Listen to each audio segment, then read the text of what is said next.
कुछ सुख चाहिए, बहुत उपद्रव मचा है, मांगो भगवान से, मांगना इतना कि बस बहुत सुख दिया आखिरी में मांग रही सुख बहुत दिया। चले भगवान ब्रह्मा जी ने तो कह दिया था, तथा भगवान शंकर कह रहे तुम चिंता मत करो देवताओं, पार्वती मैया स्नान करने जाएगी, जो पुत्र निकालेगी उससे पुतला बनेगा, पुतला बनकर जो गणेश प्रगटेंगे वही मारेंगे, वही इस क्रोधासुर को वही मारेंगे। और गणेश जी महाराज जब प्रकट हुए, भगवान ने जब शीश काट दिया था विनायक का, हाथी का जब मुंह लगाया था, तो गणेश जी जब प्रकट हुए तो उन्होंने अपने पिताजी से शंकर जी से पूछा था कि मेरे इस रूप का कारण क्या है। देखो किसी कारण से भगवान का रूप नहीं हो सकता, किसी कारण से ये तुम्हारे घर में जो छिपकली चिपकी होती है, ये तुम्हारे घर में क्यों चिपकी होती है, उसको भगाओ गिरा जाती है, उसका कारण है गरुड़ पुराण में लिखा, जिससे अपना घर नहीं छूटता वो मरने के बाद उसी के घर में छिपकली बन के चिपका रहता। तो तुम चिंता मत करो, तुम नहीं बनोगी, क्योंकि तुम तो घर छोड़ के यहाँ कथा में बैठी हो। 84 लाख योनि में से एक योनि छिपकली की तो छूट गई तुम्हारी, दिक्कत तो उसकी है, पड़ोसन का क्या होगा कालिया, दिक्कत तो उसकी है, इसका क्या होगा, तो तुम चिंता मत करो, छिपकली की योनि छूट गई। कारण क्या है कि मेरा जो शरीर और उस पर यह हाथी का मुंह, स्वयं शिव से पूछा जा रहा है कारण क्या।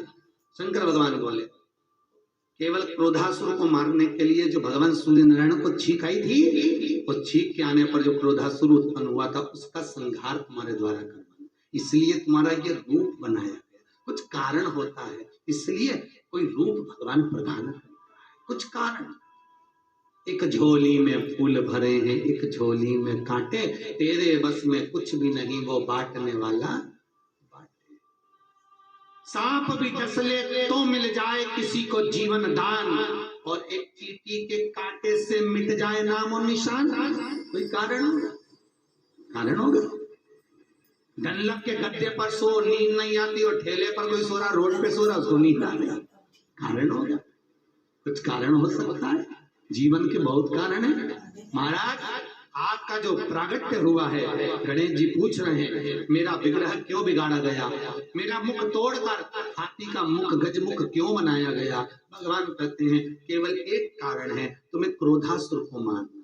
क्रोधासुर, गणेश जी गए, गणेश जी ने क्रोधासुर का संहार किया, चारों तरफ सुख समाहित हो गया, देवताओं ने पुष्पों की वृष्टि कर दी, आनंद स्थापित हो गया। आज मैया पार्वती ने शंकर जी से कहा प्रभु बोलो क्या बात है। प्रभु मेरे बेटे का सिर कट गया था, तो मैंने गंगा जी से विनती करी थी 1.25 लाख दीप दान करूंगी आटे के बनाकर, तुम मेरे साथ दिया दान करने चलो। शंकर भगवान बोले काहे को दीप दान करने जा रही, गंगा जी तो मेरे सिर पे बैठी, मेरे सामने कर दे, दिया दान हो गया। अच्छे से अच्छा विद्वान पति भी अपनी पत्नी को नहीं समझा सकता। तुम देखो शंकर जी कह रहे मेरे सामने दिया लगा दे, गंगा सिर पे ही, तो क्यों नहीं लगाऊंगी, यहाँ पे गंगा के घाट जाऊं। पत्नियों की आदत रहती है, पति कितना भी विद्वान हो कि कल एकादशी है, जब तक वो 4-5 को फोन लगा के नहीं पूछ ले तब तक वो एकादशी नहीं करे, भले पति कितना ही भले बोले नहीं करेगी। जब तक वो पूछ नहीं ले तो 4 सहेलियों से फोन लगा के तू कब कर रही है एकादशी, तू कब जन्माष्टमी कब की करेगी, वो के मैं तो उतनी तारीख की, तो तुम कितना ही कह लो कि आज की आज की आज की, तो भी नहीं करेगी जब तक पड़ोसन ने उसने कहला, तुम कितना ही कहो नहीं करेगी, विद्वान से विद्वान कह ले। शंकर भगवान कह रहे मेरे सामने दिया लगा, गंगा जी को लग जाएगा घाट पे, नहीं मैं आपको, मैं तो गंगा जी जाऊंगी, चल। शंकर जी ले गए गंगा जी, गणेश जी बोले हम भी चले, गणेश जी को ले, गणेश जी को घाट पे बिठाया, पार्वती ने उधर मुंह करा, शंकर जी ने उधर मुंह करा जहां से नदी बहकर आती गंगा, मुंह कर दिया जला जला के शंकर जी थे, पार्वती जी छोड़ती जा, गणेश जी खसक खसक के आगे बढ़ के गंगा में पांव डाल के बैठ गए। पार्वती जी दिया छोड़े, गणेश जी सूंड से पकड़ के वापिस रख ले, पार्वती फिर छोड़े, गणेश जी फिर पकड़ के रख ले। 3 घंटा हो गया, दिया उठता के उठता ही रखा। पार्वती ने भोलेनाथ जी से कहा भोलेनाथ जी समझ में नहीं आ रहा, शंभु ये इतने दिए दान कर दिए तो भी दिए कम नहीं हो रहा। शंकर भगवान बोले एक बार ब्रह्मा जी भगवान विष्णु से कह रहे थे दान करने से बढ़ता है, इसलिए तो हम दान कर रहे हैं तो ये बढ़ता जा। पार्वती जी बोली और जल्दी, तो शंकर जी और जल्दी थे, पार्वती और छोड़ती है। इनको क्या मालूम था इनका दादा पीछे बैठा, तो सूंड से पकड़ रहता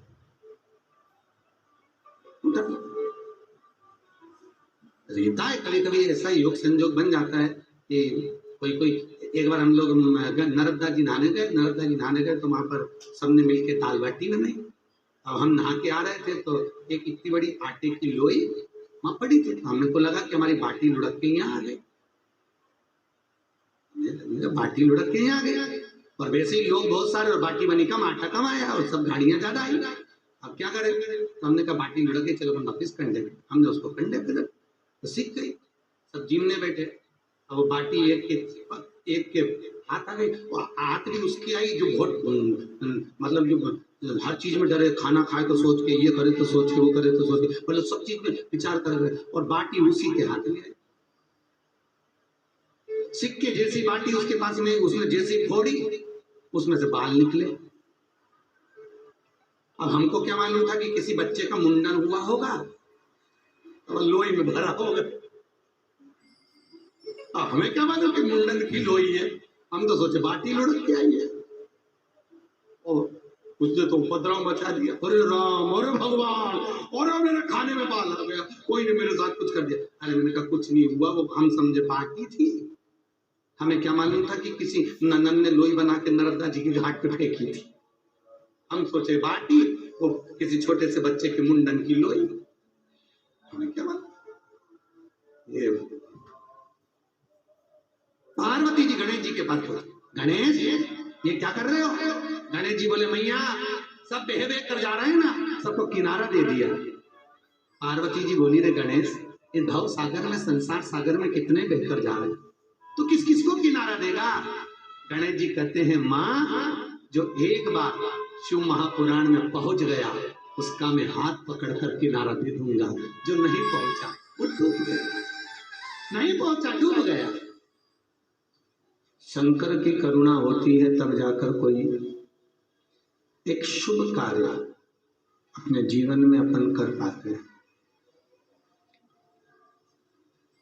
और भूत भावन भूतेश्वर शंकर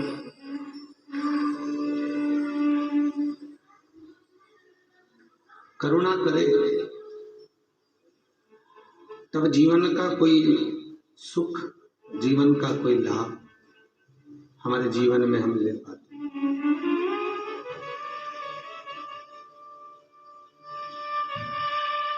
जन्म मरण के इस रात दिन की चक्की में जो पिसे जा रहे हैं,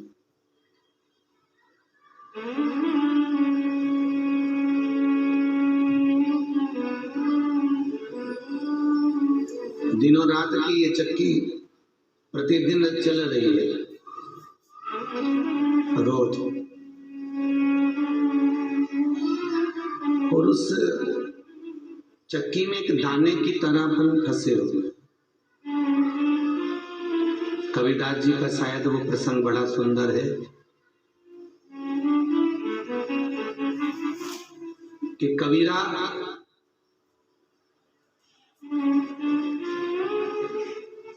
आज अपनी कुटिया में बहुत तेज रो रहे थे, और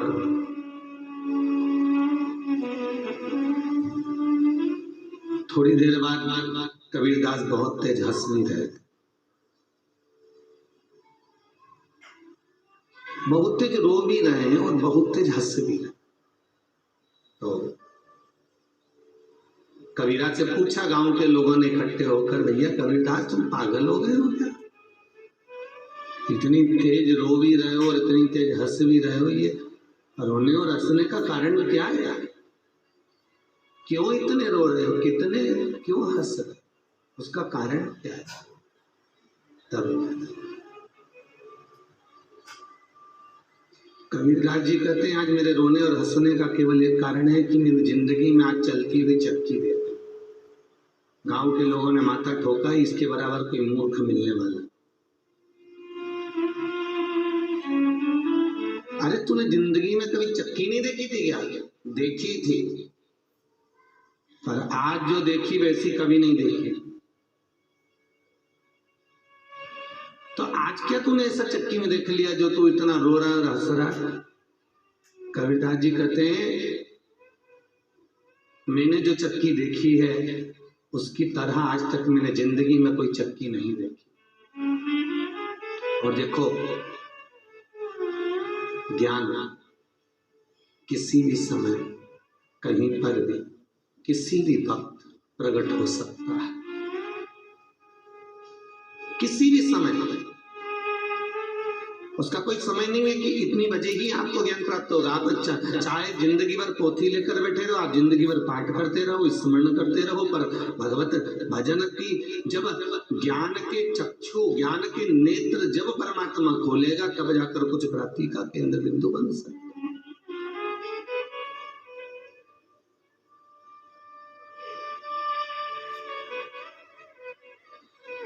महाराज जब तक परमात्मा उस नेत्र को ना खोले तब तक आप परमात्मा को प्राप्त नहीं कर सकते। परमात्मा को प्राप्ति का साधन, प्राप्ति का बिंदु वो स्वयं प्रकट करता है स्वतः। आज जैसी चक्की मैंने नहीं देखी तो क्या देखा चक्की में कि चलती चक्की देख कर अरे दिया कबीरा रोए, दो पाटन के बीच में साबुत रहाना। कबीरदास जी कह रहे हैं मेरे रोने का केवल इतना सा कारण है कि संसार की इस चक्की में, दिनों रात की चक्की में मनुष्य फंसा हुआ, इसमें पिसा रहा। चक्की दिन रात चल रही, उसमें पिसा देता। सबको प्राणों को त्यागना है, सबको मरना है, सबका अंतिम समय आना है, और यही दिन रात में, कोई दूसरा समय नहीं आएगा, यही दिन। फिर तो भैया हंस क्यों रहा है? इसमें तो व्यक्ति को रोना चाहिए माना, पर हंसने का कारण क्या है? तो कबीरदास जी कहते हैं चलती चक्की देख कर अरे दिया कबीरा हंस, एक किले के पास में दाने रह गए फंस। महाराज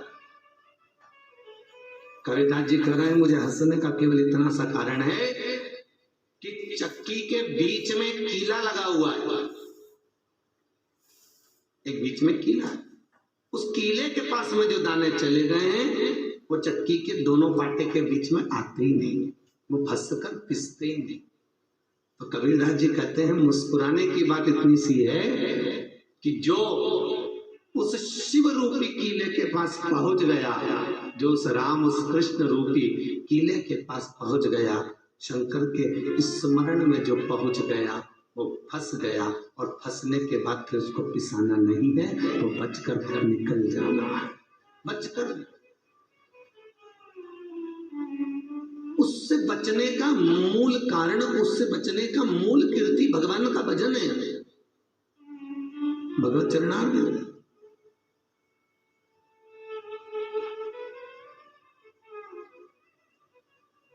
और उससे बचिए।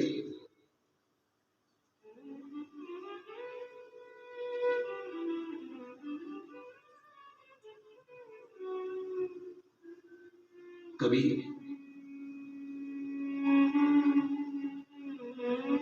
प्रयास करना कि भगवान से कहना कभी हमारा नाम भी आपके नाम के साथ जुड़े, ऐसी कृपा कर। जैसे गिरधर मीरा के हैं, मीरा गिरधर की है।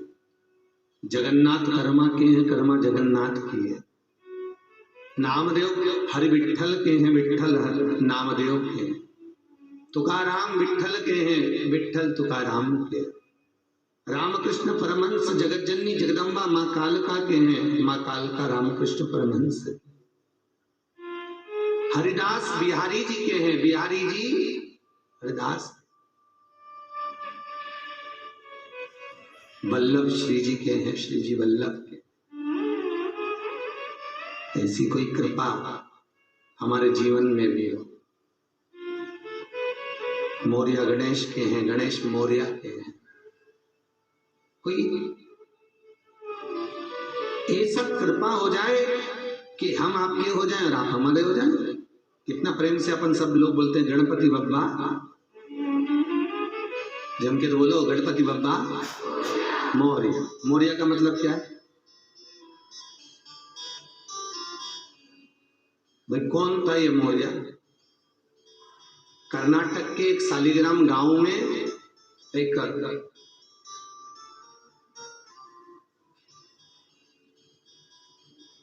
मौर्य एक भगत रहता है, मौर्य गोस्वामी, जिसका नाम था मौर्य गोस्वामी। भगत है वो, और कर्नाटक के एक सालिग्राम गांव में निवास करता है। साधारण सा भगत, बिल्कुल सहज सा, और अपनी गृहस्थी में अलमस्त रहता, भगवत भजन में डूबा रहता, भगवान के चरणारविंद का अनुमोदन करता, शिव की उपासना में 24 घंटे लगा रहता, शिव की उपासना। और दूसरा लक्ष्य उसको आता ही नहीं था, कोई दूसरी शरणागति में वो गया ही नहीं था, और कोई दूसरी जगह जाने का उसका मन भी नहीं करता था कि कहां जाए। गोस्वामी, मौर्य गोस्वामी बस भगवान की भक्ति में डूबा हुआ, भगवत भजन में डूबा हुआ, शंकर की आराधना में डूबा हुआ। तो एक बार भगवान शंकर वहीं पर उसको सम्मुख में प्रकट हुए और उसको दर्शन दिए। भगवान शिव, मौर्य गोस्वामी, ए मौर्य गोस्वामी। पर मौर्य गोस्वामी तो किसी को देखने को तैयार नहीं थे, वो अपनी मस्ती में डूबे हुए, किसी को नहीं। शंकर भगवान स्वयं आए तो भी नहीं देखा, तो भी नहीं। जैसे पौंडलिक के दरवाजे पर हरि विठ्ठल आए तो पौंडलिक ने भगवान को अंदर नहीं आने दिया, घर के बाहर दरवाजे पर वहीं खड़े रहो। तो भगवान बोले पौंडलिक तेरे घर के बाहर कीचड़ बहुत सारा, कैसे खड़े रहूं, पांव मेरे पूरे गीले हो रहे हैं। पौंडलिक ने खटिया के नीचे से ईंट उठा के बाहर फेंक दी, इस पर खड़ा हो गया। भगवान विष्णु उस ईंट के ऊपर दोनों हाथ कमर पर लेकर खड़े रहे। सुबह से शाम हो गई, शाम से सुबह हो गई, तब पौंडलिक ने जब दरवाजे खोले तो हरि विठ्ठल को, भगवान विष्णु को देखा। देखकर पूछा प्रभु आप यहाँ? भगवान बोले मैंने आवाज तो लगाई थी, पर तू कह रहा था मेरे माता पिता की सेवा कर रहा हूँ, जब तक सेवा पूरी नहीं हो जाती तब तक मैं आऊंगा नहीं, इसलिए मेरे ईंट देखी तूने, उस पर मैं खड़ा हूं। प्रभु बहुत अच्छे लग रहे हो, ऐसे कमर पे हाथ रखे। क्या चाहता है? पौंडलिक कहता है बस प्रभु, जैसे आज मेरे इंतजार में आप मेरे दरवाजे पर कमर पर हाथ रख के खड़े हुए हो, इस दर्शन को भगत के इंतजार में जिंदगी भर खड़े रहना, जिंदगी भर। और वो हरि विठ्ठल पौंडलिक के कहने पर वो भगवान विष्णु पंढरपुर में चंद्रभागा नदी के तट पर दोनों हाथ कमर पर रखकर आज भी खड़ा हुआ है अपने भक्तों के इंतजार के। भगत होता ही ऐसा, लोग भक्तों को पागल करते, भक्तों को लोग समझ नहीं पाते।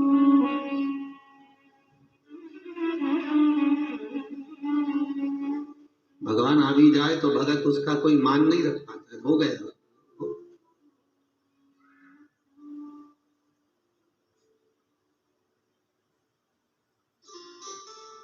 अब जान नहीं पा रहा, पहचान नहीं पा रहा भगत। मौर्या, ए मौर्या, मौर्य गोस्वामी आंख बंद कर, शंकर भगवान का भजन कर रहे थे। मौर्य गोस्वामी के कान में देखो, माता पार्वती ने शंकर से वर मांगा था कि काशी में जो मरेगा उसको गुरु मंत्र आपको देना पड़ेगा, इसलिए आज भी काशी में मरने वाले का सीधा कान अपने आप टेढ़ा हो जाता है। ठीक है, अपने आप टेढ़ा हो जाता है काशी में मरने वाला। इसलिए भारत की भूमि के जितने संत महात्मा जोगी सन्यासी तपस्वी साधक उपासक जितने भी हैं वो काशी में जाकर अपने प्राण त्यागना चाहते। क्यों? क्योंकि काशी में शंकर भगवान गुरु मंत्र देते और गुरु मंत्र देकर सीधा कान मोड़ देते। इसलिए आज भी भारत की भूमि के सबसे ज्यादा मुर्दे कहाँ जलते? काशी में। अपने आगरा में गाड़ियां ओवरटेक करती, वहां मुर्दे ओवरटेक करते, लोग मुर्दों को लेके भागते जल्दी। तो आज भी काशी में मरने वाले का सीधा कान अपने आप टेढ़ा हो जाता है, क्योंकि भगवान शंकर मंत्र देकर कान को मोड़ देते। पार्वती को वचन दिया, वचन है पार्वती। तो ये तो मरने वाले की गति है कि मरने वाले को भगवान गुरु मंत्र देते हैं। पर यहाँ मौर्य गोस्वामी के सामने मेरे शंकर जब देख रहे हैं कि ये मेरी भक्ति में डूबा हुआ है, मुझे देख नहीं रहा, मुझे निहार नहीं रहा, तो भगवान शंकर उसके कानों में गणेश का पूजन का स्मरण बताते कि अब मैं मिलने नहीं आऊंगा तेरे को, अब जो आएगा वो मेरा पुत्र आएगा, मेरा छोटा पुत्र तुझसे मिलने आएगा। गणेश का भजन कर, गणेश का स्मरण कर।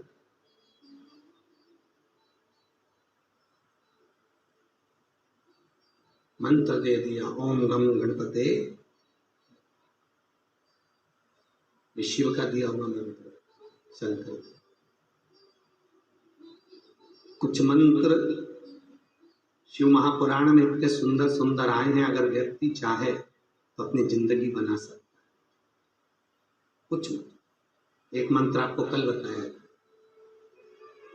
बताया था। एक मंत्र आज ओम गम गणपतये नमः। एक मंत्र पहले दिन की कथा में बताया था, श्री शिवाय नमस्तुभ्यम। फिर से बोलो, शिवाय नमस्तुभ्यम। 1000 महामृत्युंजय के मंत्र करवा लो और मुख से एक बार श्री शिवाय नमस्तुभ्यम बोल लो, लेवल बराबर हो जाता है। मात्र एक।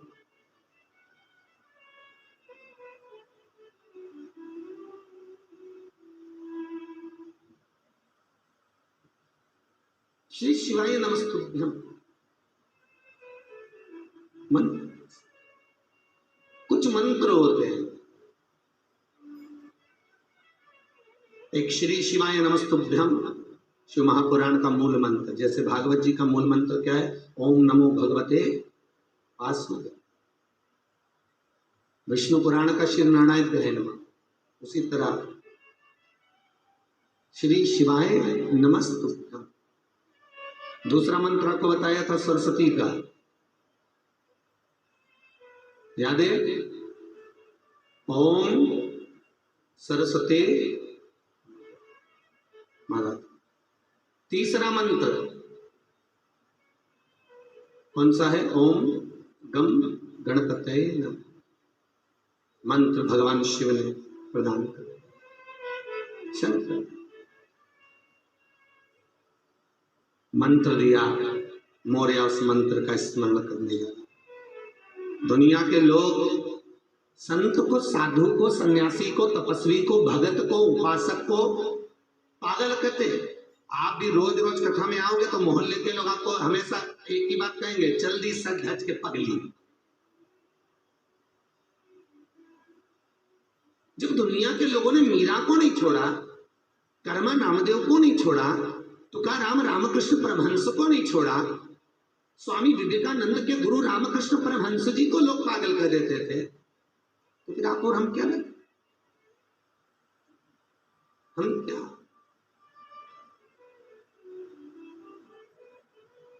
और निवेदन है, भागवत जी में कथा आती है, ऋषभ देव जी के वंश में भरत जी हुए और भरत जी को फिर वंश में हिरण की योनि मिल गई, हिरण की योनि से फिर छूटे तो नाम भरत पड़ गया। और वो भरत को लोगों ने जड़ भरत कहा। कौन सा भरत? जड़। जड़ मतलब पागल। दुनिया का सबसे बड़ा पागल खाना भी आगरा में।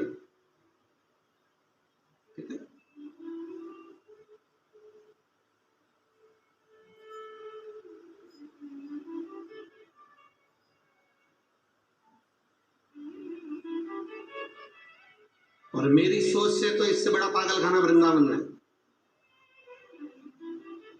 मेरी सोच। यहाँ पर लोग जो पागल हो जाते हैं तब आते हैं, और वृंदावन में लोग जाकर पागल हो जाते हैं भगवान की भक्ति में। इतने डूब जाते हैं कि उनको सुध नहीं रहे थे, शुद्धता चले, उनकी शुद्ध नहीं, वो भक्ति में पागल। माला बिहारी जी के लिए ले जाते हैं, जब बिहारी जी के लिए ले गया तो बिहारी को चढ़ गई, तो फिर वापस क्यों मांग रहे हो, फिर भी मांगते खुद बाकी बिहारी मंदिर के बाहर खुद माला पहन के ऐसे चले जैसे सबसे बड़े बिहारी जी है। एक ही नहीं पागल, बोला अरे बोला जम के।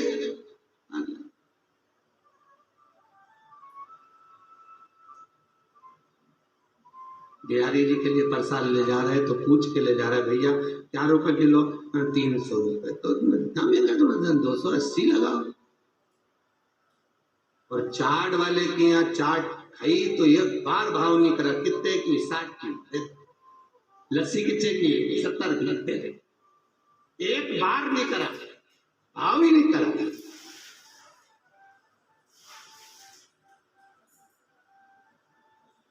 महाराज ये भगवान की भक्ति जो ललकता है, भगवत चरणारविंद की जो ललकता है, ये भी पागल कहेंगे।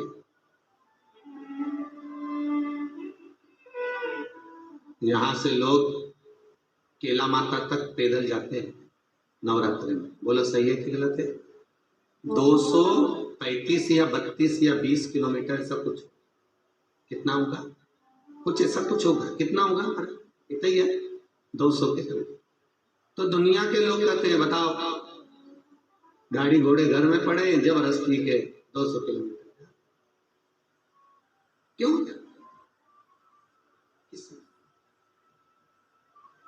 फिर भी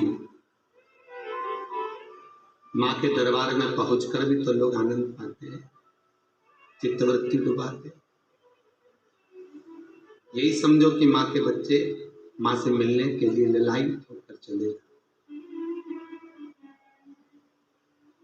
तो कहे ना, घुटवन खेले लांगुरिया के घुटवन खेले लांगुरिया केला,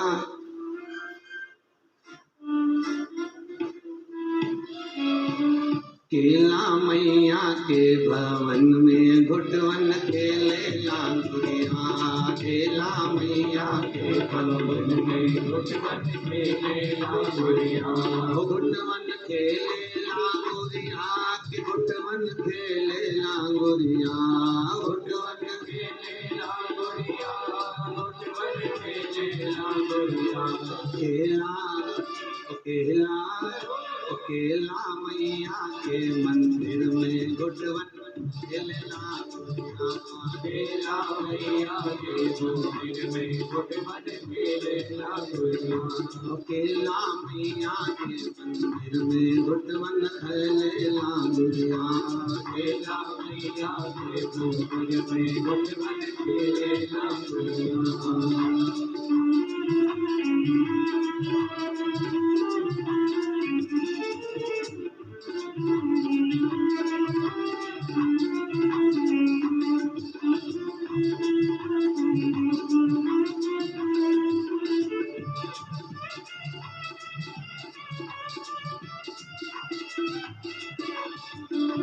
मैया के मंदिर की सीढ़ी है ऊंची, मैया के मंदिर की सीढ़ी है ऊंची, मैया के मंदिर की सीढ़ी है ऊंची, मैया के मंदिर की सीढ़ी है ऊंची, चढ़ दौला गोरिया की सीढ़ी, चढ़ दौला गोरिया, चढ़ दौला गोरिया की सीढ़ी, चढ़ दौला गोरिया, केला केला केला मैया के मंदिर में घुटवन खेले लांगुरिया, केला मैया के मंदिर में घुटवन खेले लांगुरिया, केला मैया के मंदिर में घुटवन खेले लांगुरिया, केला मैया के मंदिर में घुटवन खेले लांगुरिया।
केला मैया के मंदिर में घुटवन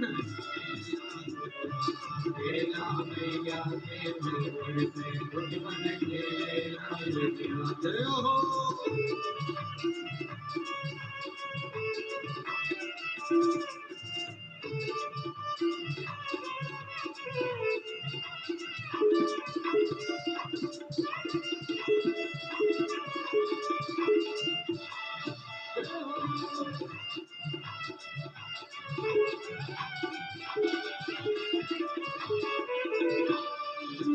मैया के मंदिर में ध्वजा है ऊंची, मैया के मंदिर में मैया के मंदिर में ध्वजा है ऊंची, मैया के मंदिर में ध्वजा है ऊंची। ले गौला गुड़िया की ध्वजा, ले गौला गुड़िया, ले गौला गुड़िया की ध्वजा, ले गौला गुड़िया।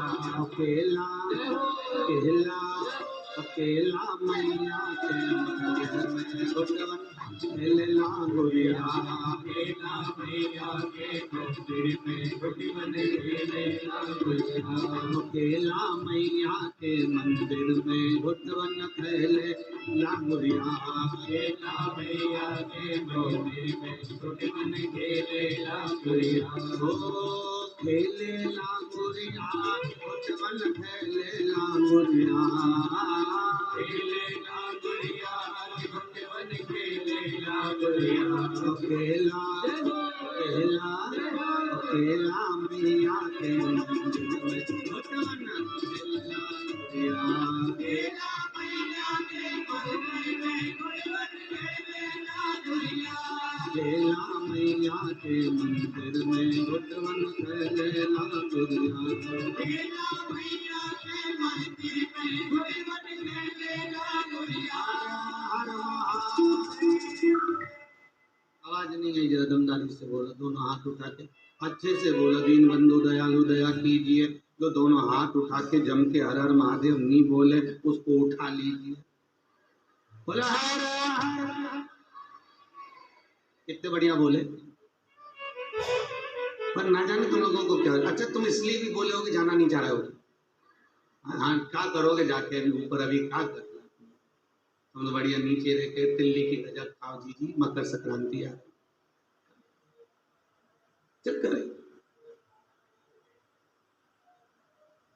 चित्त वृत्ति सुख के हो आनंद।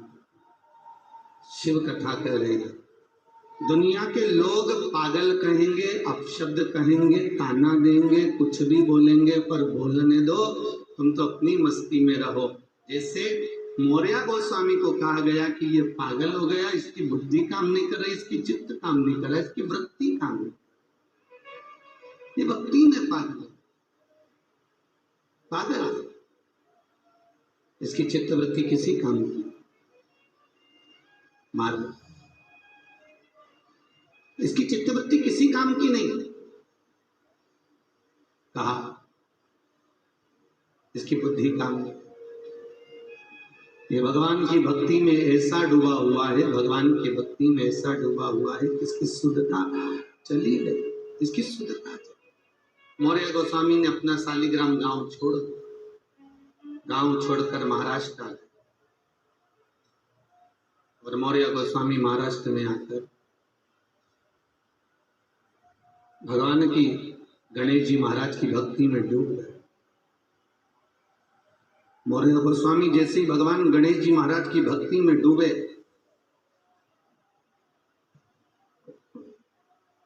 और ऐसी भक्ति मौर्य गोस्वामी ने करी,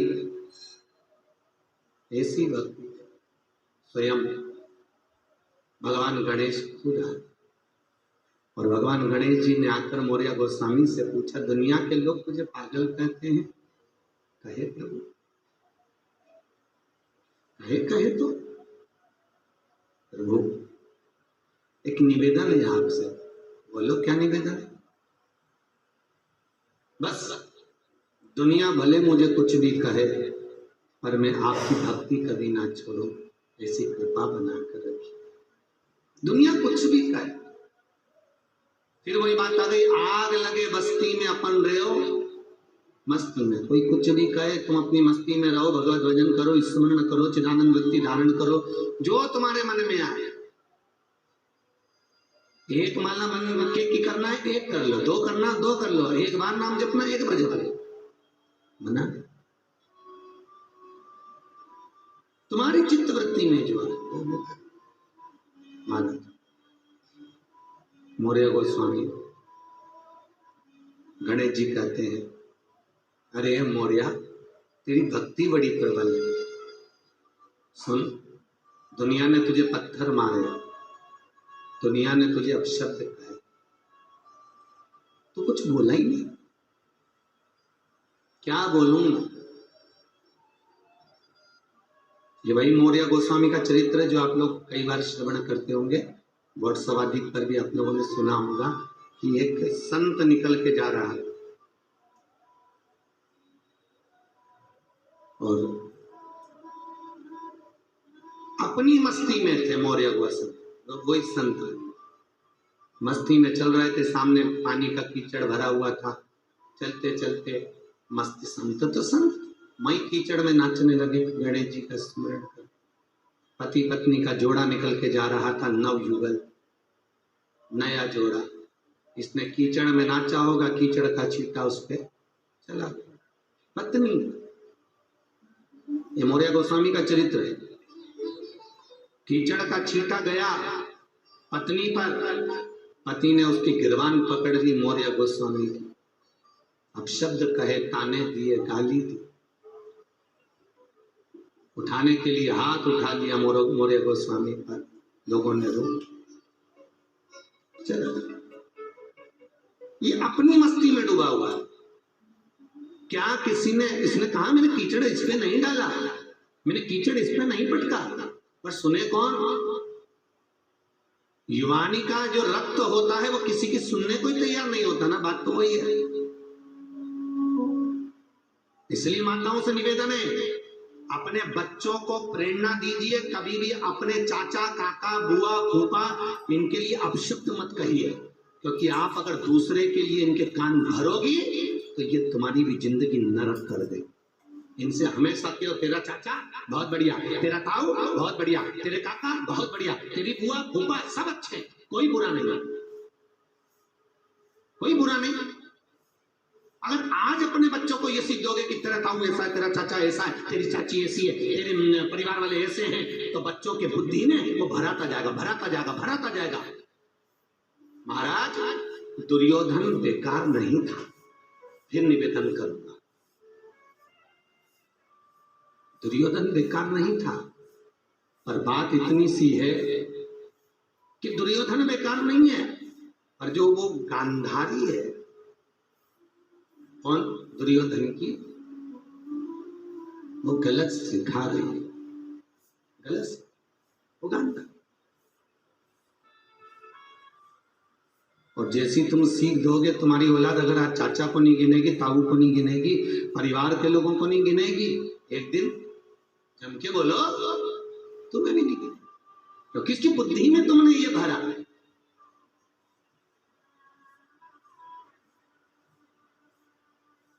और हुआ, दुर्योधन की बुद्धि में जब भर दिया गया, तो भरने के बाद एक दिन धृतराष्ट्र ने समझाया दुर्योधन को, ये फालतू के काम छोड़ दे, 5 गांव का मंगल है, दे दे, तुम्हारी आंखों से तुम्हें दिखता नहीं है, तुम चुप बैठे।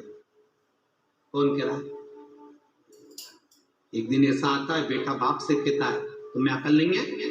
अब बाप समझा रहा है, बेटा उनके घर में शादी, अपने को जाना चाहिए, बेटा उनके घर ऐसा फंक्शन है, अपने को जाना चाहिए, तुम नहीं जानते, तुम चले जाओ, मैं नहीं जाऊंगा। क्यों? क्योंकि बच्चे को इतना भर दिया तुमने कि बच्चा जाने को तैयार नहीं, बहू पहुंचने को तैयार नहीं। अब तुम कह रहे हो, झुका रहे हो, नवा रहे हो, तो नहीं रख सकता, क्योंकि भरा किसने? तो कौशल्या जी के पुत्र को कैकेयी सोतन है, बोलो सही है कि गलत है? सोतन है। दूसरी मां कौशल्या जी के पुत्र को कैकेयी राम को वन भेज रही है, और कौशल्या जी पूछती हैं तुझे वन किसने भेजा? अगर पिता तुझे वन भेज रहे हैं तो तू वन नहीं जा सकता, मैं तेरी मां, पिता से बड़ा पद मेरा, तुझे मैं वन नहीं जाने दूंगी। अगर वन भेज तू नहीं जाएगा। राम जी ने कहा मां मुझे वन माता कैकेयी की आज्ञा हुई है, पिता खुद करें, माता की। फिर कहा अब तू चले जा, अब तू चल, अब तू रुकना नहीं। चले गए, रुकने का काम खत्म हो गया, जाओ चले जाओ।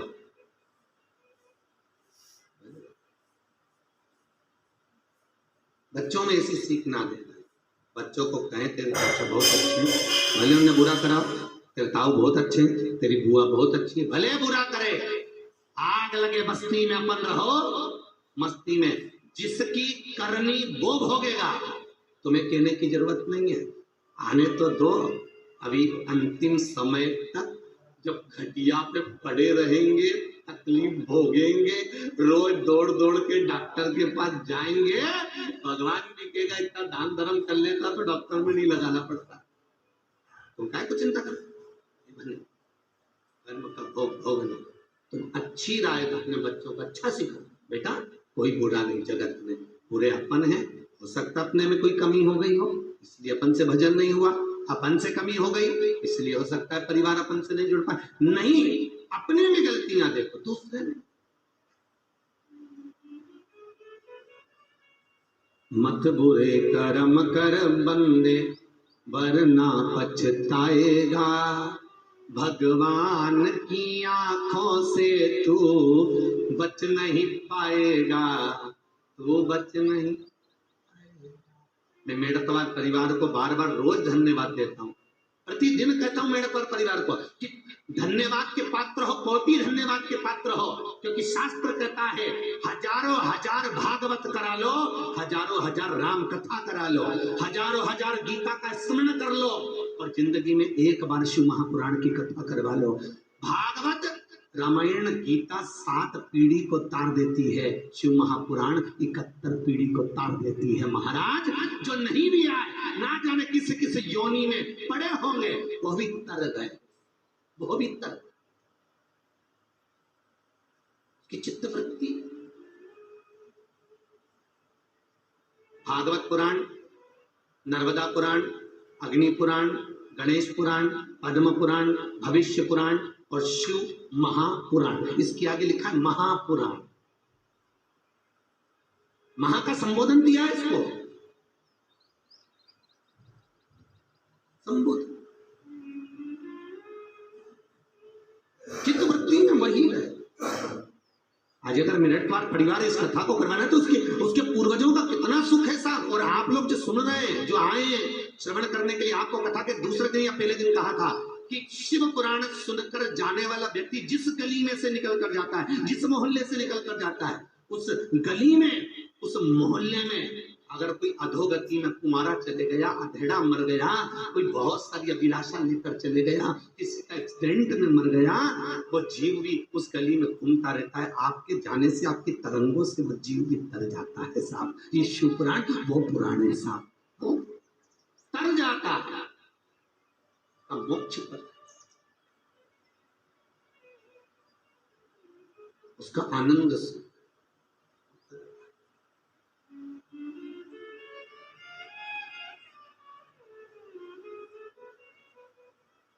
भगवान शंकर की कथा रखती कुछ नहीं, दे देती, इसलिए शायद शंकर का प्रसाद रात भर नहीं रखती, शायद मेरे को लगता है इसीलिए नहीं रखती। दुनिया में सारे देवी देवता का प्रसाद आप रात भर रख सकते हैं। बिहारी जी जाएंगे, उनका प्रसाद का डब्बा फ्रिज में रख दो, भले 15 दिन 20 दिन रखो। नाथद्वारा जाओ, चारभुजा जी जाओ, देवी जी के मंदिर जाओ, सारे मंदिरों में जाइए, वहां का प्रसाद ले जाकर रख दो, आप 1 महीने तक खाते रहो, और केवल एक भूत भावन शंकर, भूतेश्वर मेरा शिव केवल एक ऐसा है जिनका प्रसाद रात भर भी नहीं रखा। आप लोगों ने, कई लोगों ने 16 सोमवार के व्रत करे होंगे, उनको भी मालूम होगा, जिनने 16 सोमवार करे उनको भी मालूम होगा कि शंकर का प्रसाद रात भर नहीं रखा। इसलिए आपको जो बेलपत्र दी जाती है, कहकर दी जाती है कि आज ही रात के पहले खा लो, उसको खत्म करो, रात भर मत रखना, उसका कोई फर्क नहीं पड़ेगा। एक दिन तक प्रसाद आपका है, दूसरे दिन भगवान शंकर के गणों का हो जाता है, प्रेतों, उसको नहीं लिया। एक दिन तक आपका, दूसरे दिन भगवान शंकर ने खुद कहा कि मेरे गणों का, स्वयं शिव का। भारत की भूमि में ऐसे कई मंदिर है जिनका प्रसाद, आप ओसिया माता चले जाओ, राजस्थान में ओसिया माता, जिनके पहाड़ पर प्रसाद लेकर जाओगे, उस प्रसाद को आपको पहाड़ पर ही खाना पड़ेगा। पहाड़ से अगर नीचे आकर, नीचे की 3 सीढ़ी पार करके नीचे आ गए, प्रसाद में कीड़े पड़ जाते हैं अपने यहाँ। ओसिया माता, हल्द्वानी राजस्थान जाओ, जयपुर जोधपुर से आगे तो वहां ओसिया माता का मंदिर, पहाड़ के ऊपर खाओगे और प्रैक्टिकल करके देखना कि आप प्रसाद को नीचे लेके आना, कीड़े पड़ जाएंगे, इल्लियां पड़ जाएंगी छोटे छोटे, ऊपर से नीचे नहीं आना, जितना प्रसाद मिलता वहीं खाना पड़ेगा। होता ना, तो कहीं कहीं यह शास्त्र का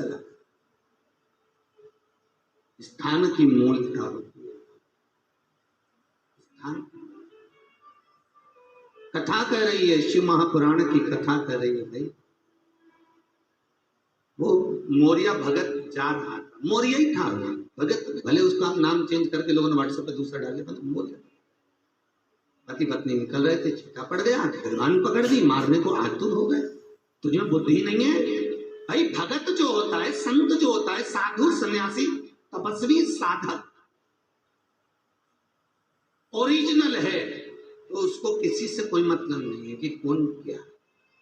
हाँ, रावण जैसे चोले बदलने वाले अगर कोई भगत है, कोई संत है, कोई साधु है, जैसे रावण ने संत का चोला बदला था और ऐसा संत का चोला बदनाम किया, और रावण ने संत के चोले को पहनकर सीता का हरण किया। इसलिए आज भी कुंभ के मेले में सबसे पहले संत ही नहाते हैं उस चोले को धोने के लिए, तो भी वो आज तक साफ नहीं हो पाए। जब टीवी खोलो कहीं का न कहीं का महाराज फिर मिल जाता, आज तक वो संत का चोला साफ नहीं हुआ। रावण जैसे चोला बदलने वाले बहुत सारे मिल जाएंगे, परंतु उनसे बदला। यही आपको कल भी शिव महापुराण में कहा था, परसों भी कहा था कि शिव को छल कपट बेईमानी प्रपंच कुछ पसंद नहीं। शिव कहता मेरी भक्ति करो, स्मरण में डूबो, नाम जाप करो, मेरे पास बैठकर भी टाइम बर्बाद मत करो, मेरी भक्ति का स्मरण कर रहे हो, राम की भक्ति, कृष्ण की। और फिर वही बात है कि जिससे तुम्हारी पटे उसका स्मरण करो।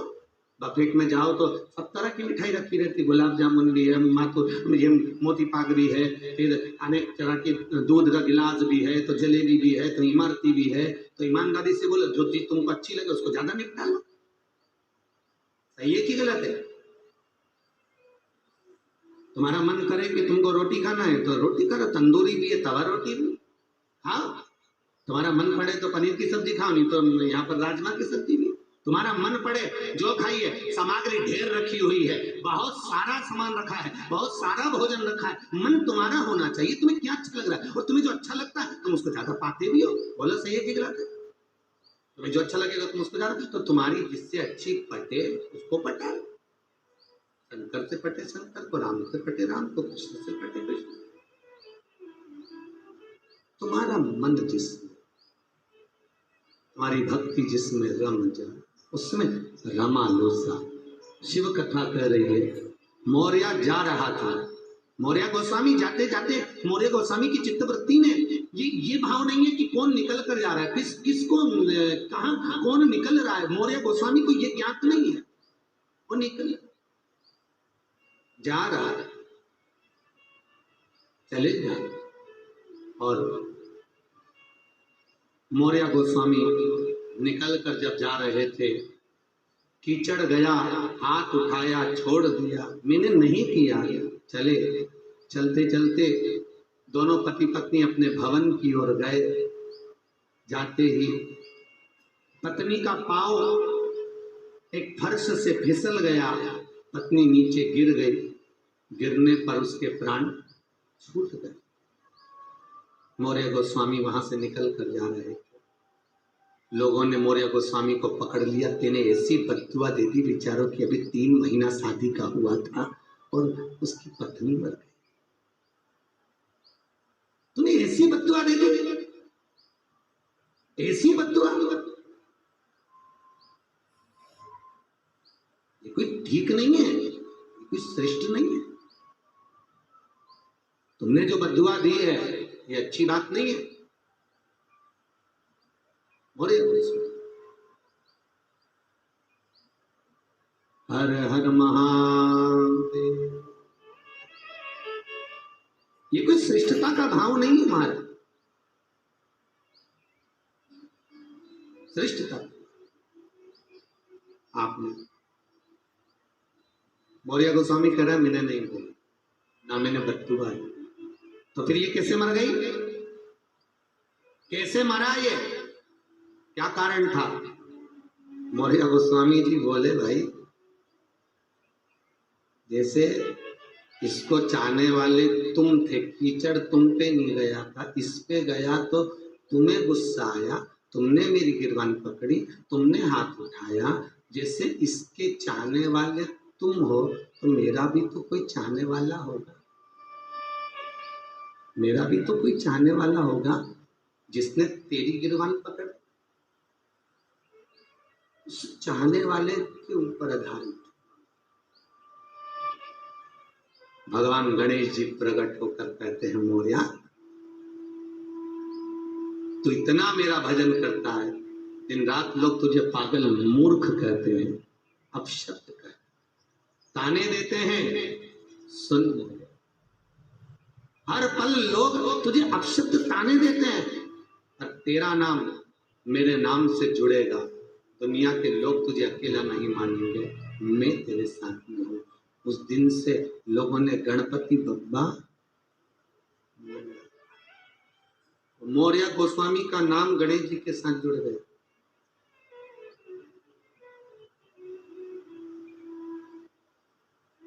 तो भगवान से कभी प्रार्थना करना कि तुम्हारा और हमारा नाम भी कभी जुड़े,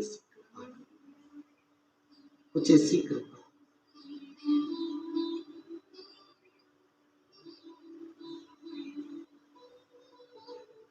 हम तुम्हारे से जुड़ जाए, तुम हमसे जुड़ जाओ, अपन दोनों का कभी एक संबंध जुड़ जाए, ऐसी कृपा कर।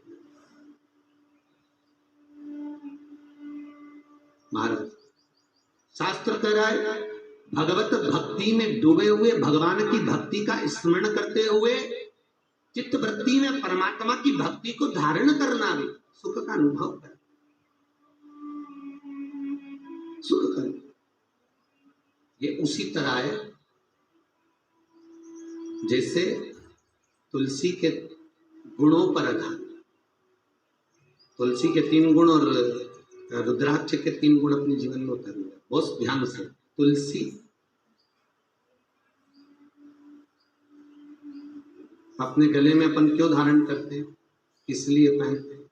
रुद्राक्ष अपन क्यों पहनते हैं, उसका कारण, क्योंकि नारायण बिना तुलसी के भोजन को भी स्वीकार नहीं करते। करते हैं क्या? नहीं। जब भगवान बिना तुलसी के भोजन स्वीकार नहीं करते, तो फिर आपके गले में अगर तुलसी की माला नहीं होगी तो नारायण आपको कैसे स्वीकार करेंगे? बिना तुलसी, बिना रुद्राक्ष।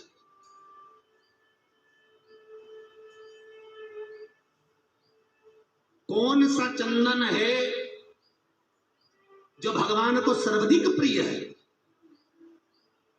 बोलो जल्दी। अब वृंदावन के पास रहते हो, जरा अच्छे से जवाब दे देना।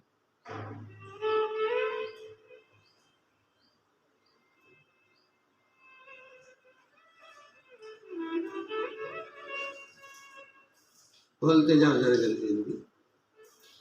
कौन सा चंदन है जो भगवान को अति प्रिय है, और जिस चंदन को 2 महीना तक व्यक्ति अगर भगवान के मस्तक पर लगाता है और स्वतः मस्तक पर लगाता है तो भगवान उसको 2 महीने के अंदर एक बार गले लगाने के लिए जरूर आते हैं।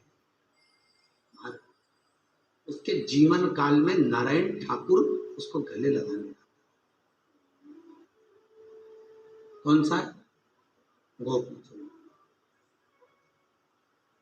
और बोलो जी जी आगरा वाली। और बोलो वो कौन सा चंदन है जो भगवान को लगाने पर भगवान और भक्त दोनों मिल जाते? वो है हरि चंदन। कौन सा चंदन है? हरि चंदन। हरि चंदन कैसे बनाया जाता है? जरा सी कुंकू या हल्दी पाट पर डालकर तुलसी की लकड़ी से घिस कर पानी डालकर, चंदन नहीं, काय की लकड़ी? तुलसी की लकड़ी को घिस कर चंदन तैयार करा जाता है, वो हरि चंदन कहलाता है। वही हरि चंदन भगवान को लगाएं, अपने मस्तक पर लगाएं, मेरा नारायण आकर गले लग जाता है। वो हरि चंदन है। सर्व चंदनों में श्रेष्ठता का भाव तुलसी के गुण तत्व को प्रकट कर दो। तुलसी के गुण,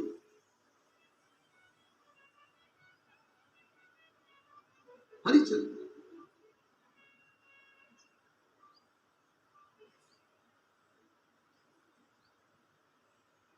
हरिचंदन का भाव तुलसी के तात्विक सुख का अनुभव कराता है।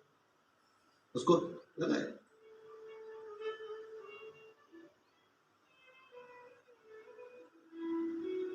महाराज भगवान नारायण को लगाया गया वो हरिचंदन सुख का मूल स्थापित कर। हम तो कहते हैं कार्तिक महीने में लगाना चाहिए। आपको भी मौका लगे आप घिसिए, लगाइए, भगवान को भी लगा, स्वतः भी लगाओ। कार्तिक में नहीं लगा सकते, अभी लगाओ, क्या जाता है। तुलसी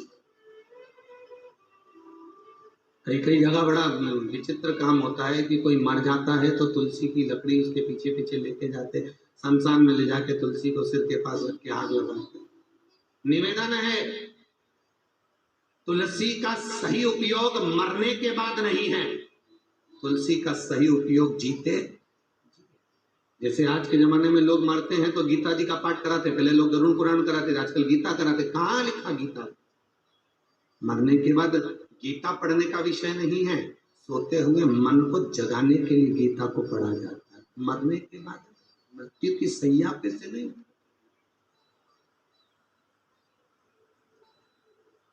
हमारा दान, हमारा सत्कर्म, हमारा पुण्य जो हम करें वो लगना चाहिए। जैसे राजा कर्ण, जिसको लोग दानवीर कर्ण, राजा कर्ण क्या दान करा था उसने जिंदगी में? सोना, सोना, स्वर्ण ही स्वर्ण। अंतिम समय प्राण छूट गए, भूमि पर पड़ा था, बाण उसको लगे हुए, मरने जा रहा है।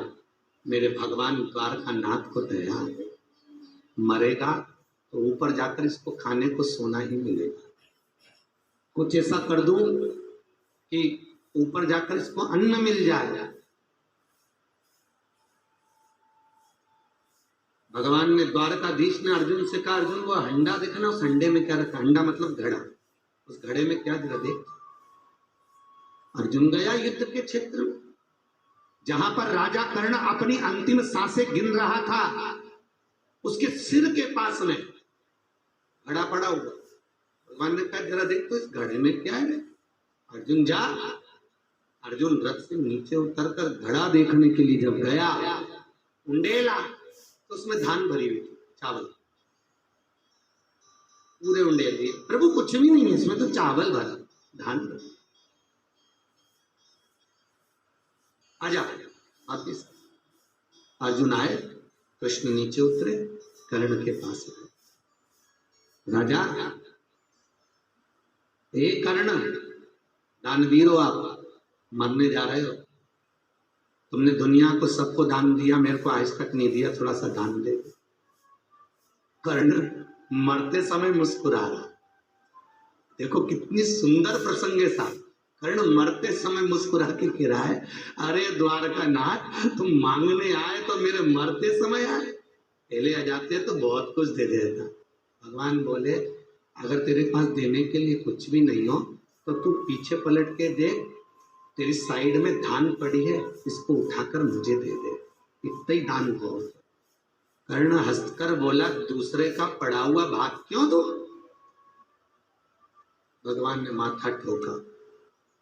बताओ, इसको मौका दिया है कि ये दान दे दे, मरते मरते कुछ तो दान दे, ऊपर अन्न मिल जाए। अरे तो दूसरे का पड़ा हुआ अन्न क्यों दूं मैं? नहीं उठाया राजा कर्ण ने।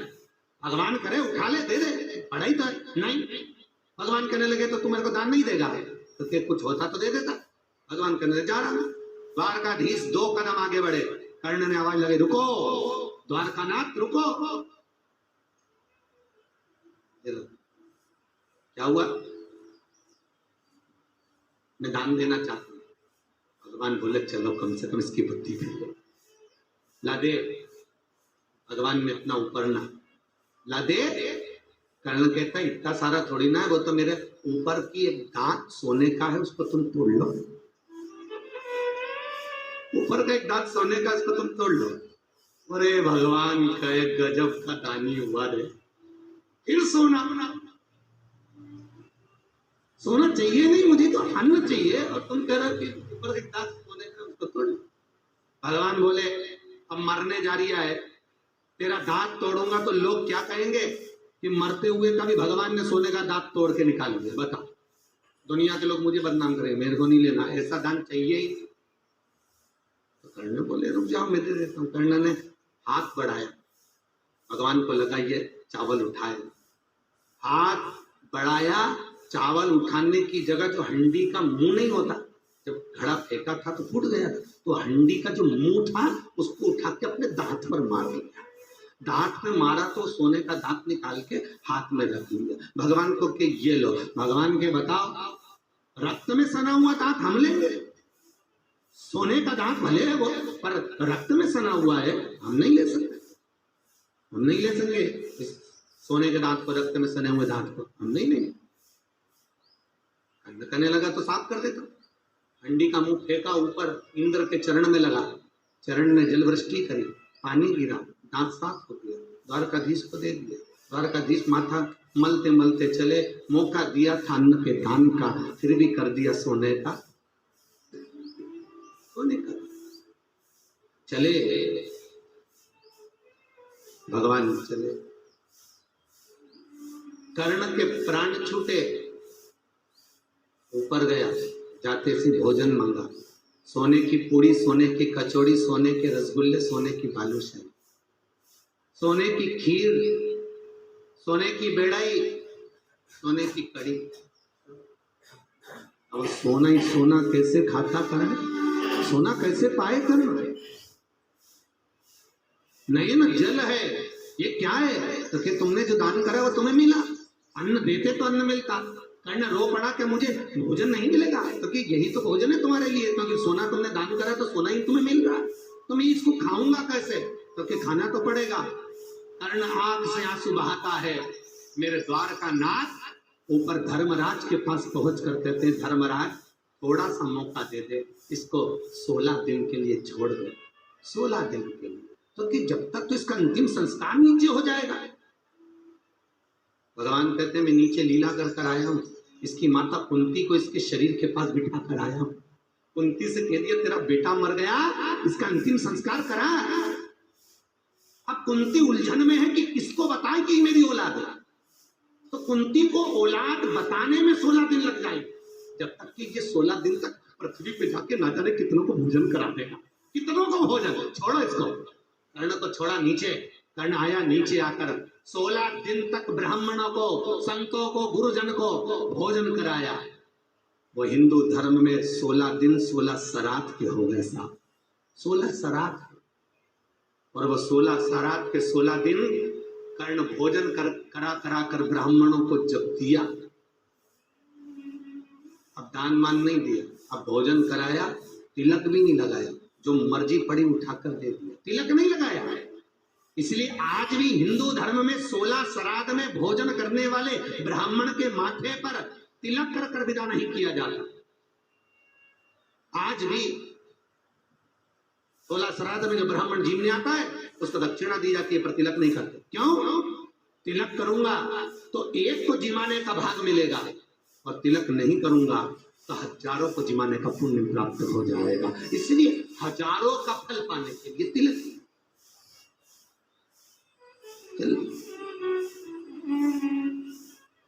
श्राद्ध। अब कुंती ने अर्जुन से कहा, युधिष्ठिर से कहा, ये मेरा पुत्र है। युधिष्ठिर ने कहा, मां तूने भाई से भाई की हत्या करवाई है, मैं तुम्हें श्राप देता हूं मां, आज के बाद कोई नारी अपने हृदय में कोई बात छिपा नहीं सकती, मेरा श्राप। तुमने छुपाया इसलिए भाई से भाई का भेद करवाया महाराज। वो 16 दिन 16 श्राद्ध के हैं भाई, ध्यान दीजिएगा। हमारे पूर्वज, कई लोग हमसे कहते हैं महाराज जी श्राद्ध बड़े बेटे को करना चाहिए कि छोटे बेटे को करना चाहिए, श्राद्ध मंझले को करना चाहिए कि बड़े को करना चाहिए। अरे भैया, शिव महापुराण की कथा कहती है, गरुड़ पुराण कहती है, स्कंद पुराण कहती है कि माँ ने, बाप ने बराबर का सबको दिया, माँ ने बराबर का दूध अपनी औलादों को पिलाया है, इसलिए श्राद्ध करने का हक पूरे बेटों का बनता है, सबका। ये नहीं कि बड़ा और छोटा, बड़ा और छोटा नहीं। अगर माता का दूध न पिया होता, पिता की जायदाद का 1 रुपया, 1 भवन, 1 कमरा, 1 ठन्नी न ली हो, तो मत करो पिता और माता की, बिल्कुल ना करिए। जिस घर में माता पिता और बुजुर्गों का सम्मान नहीं होता, भले चले जाते। स्वयं राम जी की कथा उठाकर देखिए साहब, राम जी की कथा। राम जी के पिताजी चले गए और राम जी महाराज, स्वयं राम जी महाराज श्राद्ध कर, कौन करा श्राद्ध? राम जी अपने पूर्वजों की। खटवाग्र वायु इनकी, राजा रघु आदि कादिक इनकी श्राद्ध कर रहे हैं। अब श्राद्ध करने जब बैठे तो भगवान शंकर भगवान को लगा आज इनकी श्राद्ध में मेरी जीवने चले, क्यों नहीं? तो शंकर भगवान अयोध्या में जीवने चले गए इनकी श्राद्ध में। जाकर आवाज लगे, भैया हम भी बामन का छोरा है, हमको जिमा दो, बामन बन के हमें भोजन करा दो। तो इतने में सब लोगों ने कहा बैठ जाओ, और उनको भी बिठा दिया पंगत। सीता जी भोजन लाई, सबकी थाली लगाई, इनकी भी लगा दी, फिर इनकी भी लगाई, तो ये भी बैठ गए। अब सारे बामन तो खा खा के उड़ गए, पर ये नहीं उठे, ये बैठे अपनी मस्ती, उठने को तैयार नहीं, सारा खा गए और बैठे आराम से। वे तो पंगत लगाई और चलने तो सीता जी अंदर से लाती जाए, उर्मिला, मांडवी, सुतकीर्ति, चारों भैया पौए जिमा जिमा के थक गई। कौशल्या, सुमित्रा, केकई के पास खबर पहुंची, कई महाराज जी सब जिमा दिया। अयोध्या के भवन में भोजन भंडारे में जो जो बना था सब खवा दिया, फिर भी बाबा नहीं उठ रिया। सीता जी की आंख में आंसू भरा, क्या करें, एक तो बिन बुलाया बामन, ऊपर से खा भी खूब रिया, अब करे क्या, बड़ी आफत। तो सीता जी ने बाजार भेजा हनुमान जी को, तुम जाओ जरा बाजार, जाओ सामान वामान ले आओ। बाजार गए तो किरानों की दुकान वालों से कह दिया, एक एक दुकान का माल भेजते जाना, दूसरी दुकान का बाद ना जाएगा, एक दुकान का खत्म हो दूसरी, तो एक एक दुकान का माल। तो शंकर भगवान बोले अंदर मत ले जाओ, ये आटा यहीं रख दो, दाल यहीं रख दो, गुड़ यहीं रख दो, शक्कर यहीं, तो क्या बनाएंगे, तो क्या बनाने में बहुत टाइम लगेगा, मैं तो इसी निपटा लूंगा। शंकर भगवान मई की मई खा जा रहे सब। जानकी जी तो अंदर चौके में से केवल झांक रही, क्या आटा अंदर आए तो हम बनाए पूरी, तो ये आए तो सर, ये तो बाहर ही निपटा ले दिया। एक एक दुकान का माल, अयोध्या की सारी दुकानें खाली हो गई। तब जानकी जी अंदर गए, राम जी के पास जाकर बोला, प्रभु कुछ कृपा करिए, एक ब्राह्मण भोजन करने श्राद्ध में बैठा है, उठ ही नहीं गया है। तो शंकर जी बोले, बामन कहाँ गया ऐसा जो इतना खा लिया? राम जी ने जाके जो देखा, तो देखते सी बोले, पार्थ सीता अंदर आ जा, अंदर। सीता जी अंदर आई, प्रभु तो ये उठेगा नहीं, तो क्या ये ऐसे उठने वाला नहीं है, इसको अगर भोजन करा सकती है तो अन्नपूर्णा ही करा सकती है। अब मैं अन्नपूर्णा को बुलाता हूँ। तो सीता जी के सामने राम जी ने पार्वती जी को बुलाया, माँ जरा आइए, ये भेरू को उठा बैठे, माँ आप? पार्वती जी बोली, भोलेनाथ यहाँ है? हाँ, तो मेरे से तो कह रहे थे कि तो आकड़िया की रोटी बना दे, काकड़िया की सब्जी बना दे, अपन दोनों मिट के खाएंगे। तो क्या हो सकता है, ज्यादा भूख लगी है तो यहाँ आ गया। पार्वती जी जो देखी, हाँ ये तो वही रूप धर के बैठे। पार्वती जी बोली मेरी रूप रखी। अन्नपूर्णा का रूप माता पार्वती ने धारण करा। शंकर भगवान कटोरा लेकर खड़े, दीजिए। वो समझे सीता आई। शंकर जी ने जो अन्नपूर्णा की बिंदी को देखा, पहचान गए, डोकरी यहाँ आ गई, डोकरी अन्नपूर्णे सदा पूर्णे शंकर प्राण कृपा। जैसे ही अन्नपूर्णा जी ने थोड़ा सा भोजन दिया, शंकर भगवान पेट पे हाथ फेर के बोले अब मैं जा रही हूं दक्षिणा। पार्वती जी ने राम जी को बुलाया, तुम्हारे घर के पूर्वजों को पार लगाने के लिए श्राद्ध जी ने आए थे, आप दक्षिणा दीजिए। राम जी दक्षिणा देकर बोले भोलेनाथ बड़ी कृपा करी आज आपने, जो माता का एक अवतार हो गया 16 श्राद्ध में। कौन सा अवतार? अन्नपूर्णा। अन्नपूर्णा आपके कहने पर, आपकी कृपा से हुआ। यदि आप भोजन करने नहीं आते तो माता अन्नपूर्णा खड़ी होकर कहती है सुनो राम, श्राद्ध पक्ष में ये भगवान शिव तुम्हारे यहां भोजन करने आए। श्राद्ध पक्ष में तुम्हें वर प्रदान करती हूं राम, जो श्राद्ध पक्ष में अपने पूर्वजों के निमित्तार्थ, अपने पूर्वजों के निमित्तार्थ तो भोजन का भाव रखेगा, भोजन आदि ग्रहण कराएगा। भगवान स्वयं कह रहे हैं हरि ओ, जो भोजन कराएगा, भोजन का भाव प्रकट रखेगा। सुता अन्नपूर्णा जी कहती है उनके पितरों द्वारा, पूर्वजों द्वारा ये अन्नपूर्णा उनके घर में भंडारे की कभी कमी नहीं रखेगी, भरकर। पर आज के जमाने में लोग श्राद्ध करने में भी घबराते। एक बामन जी मान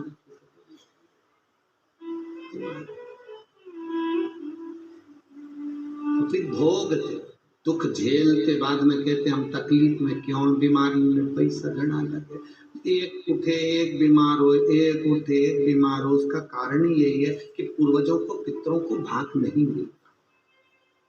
पूर्वज पितर तड़प उनको भाग नहीं मिलता। दीजिए उनका भाग प्रदान करिए उनको। तो शायद यदि हम चाहें तो शिवगति हो, हम चाहें तो शंकर प्राप्त हो। महाराज तुलसी का 2 गुण, तीसरा गुण फिर वर्णन करा। मौका मिले जिंदगी में तो शास्त्र कहता है तुलसी की एक डंडी को घी में मिलाकर दिए में रखकर जो बाती के रूप में भगवान के सामने जला देता है, लगा देता है, उसके घर में कभी वैभव और वंश की कमी नहीं होती, वो उन्नति की ओर बढ़ जाता है। उन्नति वैभव वंश में, राजनीति के अंतर्गत, कर्म नीति के अंतर्गत कोई काम अटक रहा हो, तुम जा रहे हो कोई पद पाने के लिए और पद नहीं मिल रहा हो, तो तुलसी की डंडी को घी में भिगोकर दिए में रखकर भगवान के सामने लगाइए, अपनी कामना कर कर वो कार्य सफल हो जाएगा, आपको वो पद प्राप्त हो जाएगा। अपने तुलसी वो सुख की खान है जो आनंद का अनुभव करे।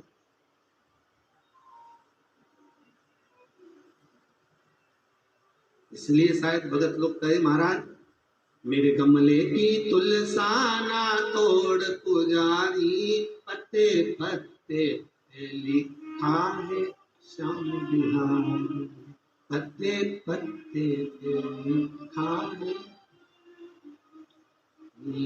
तुलसी को देखन राम जी आए संग में लक्ष्मण, लक्ष्मण जी आए संग में सीता, सीता को देख झुक गई प्यारी, सीता को देख झुक गई प्यारी, पत्ते पत्ते पे लिखा है श्याम बिहारी, पत्ते पत्ते पे लिखा है श्याम बिहारी। मेरे गमले की तुलसाना तोड़ पुजारी, मेरे गमले की तुलसाना तोड़ पुजारी, पत्ते पत्ते पे लिखा है श्याम बिहारी, पत्ते पत्ते पे लिखा है श्याम बिहारी, पत्ते पत्ते पे लिखा है श्याम बिहारी, पत्ते पत्ते पे लिखा है श्याम बिहारी। आओ से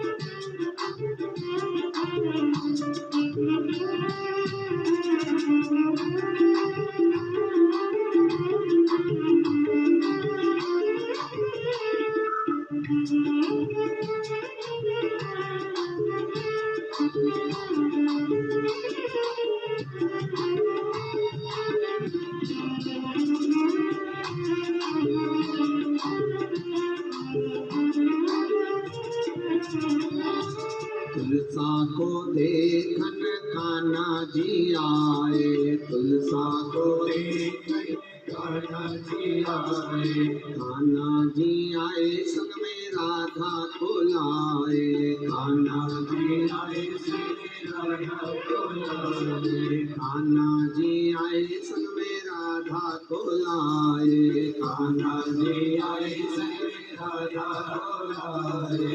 राधा को देख झुक गई प्यारी, राधा को देख झुक गई प्यारी, राधा को देख झुक गई प्यारी, राधा को देख झुक गई प्यारी।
भगवान शिव की जीवन का सुख में आनंद में समान।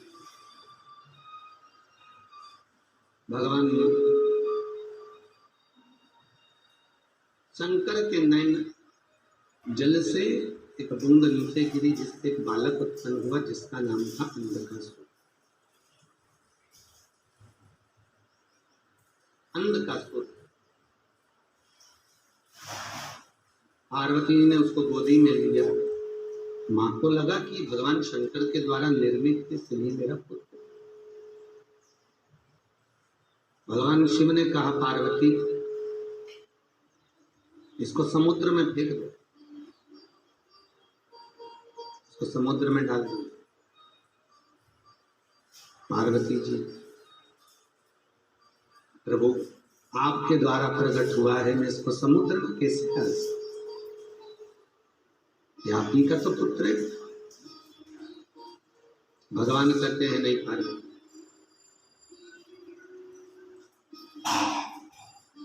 तुम्हें इसको समुद्र में डालना पड़ेगा, क्योंकि मेरे नेत्र बंद करने के बाद ये प्रकट। प्रभु भले नेत्र बंद करने के बाद प्रकट हुआ, पर प्रकट तो हुआ है आप ही का पुत्र। भगवान शिव ने मना किया, पार्वती ने उसको गोदी में लिया, पुत्र जैसा स्नेह किया। शंकर जी के कहने पर उसको समुद्र में फेंक दिया। वह समुद्र में गया। समुद्र में जाते ही हिरण्याक्ष ने उसको पाल पोस कर बड़ा करा। भगवान का बड़ा अवतार हुआ हिरण्याक्ष के प्राण। हिरण्याक्ष मरा, प्राण छूट जाता। अंधकासुर ने अपने पिताजी से पूछ लिया था, पिताजी मुझे ये बताओ कि मेरा जन्मदाता कौन है, किसने मुझे जन्म दिया, जन्म देने वाला है कौन? कहा ना तो तेरी कोई माता है ना कोई तेरा पिता है, तो समुद्र में मिला था, मैंने तुझे पाल पोस कर बड़ा था, न माता न पिता। महाराज अंधकासुर बिल्कुल शिव जैसा, शंकर जी की तरह लगने वाला, बिल्कुल शिव जैसा, एकदम बहुत सुंदर, बहुत। क्योंकि सभी देवताओं में सबसे सुंदर अगर कोई देवता है तो एक ही है, कौन? जिनके बोलो भगवान भोलेनाथ, सबसे ज्यादा सुंदर, बहुत सुंदर, अति। एक बार भगवान गणेश जी ने तो शंकर जी से कह दिया था गंगा के घाट पे, भोलेनाथ पिताजी क्या है ये, कैसा रूप बना के रहते हो? सारे देवताओं को देखो कितने अच्छे रहते, मुकुट मुकुट पहन के, बंसी हाथ में, धनुष हाथ में, कहीं सारे इंद्रदेव देखो, इनको देखो, वायुदेव, सारे देवता, ब्रह्मा आदि कितने सुंदर सुंदर रूप में रहते। भगवान विष्णु बोले, और एक जटा बांध कर, रुद्राक्ष की माला, अमृतशाला, नग्न वेश धारी, भस्मी रमा कर। तो भगवान बोले तू क्या चाहता है? आप इस रूप में जाओ, रूप बदलो। भगवान ने कहा ठीक है, चल मेरे साथ गंगा नहाने। गणेश जी को ले गए। शंकर भगवान ने कहा तू घाट पर बैठ जा, घाट पर बैठ जा। गणेश जी को घाट पर बिठा दिया,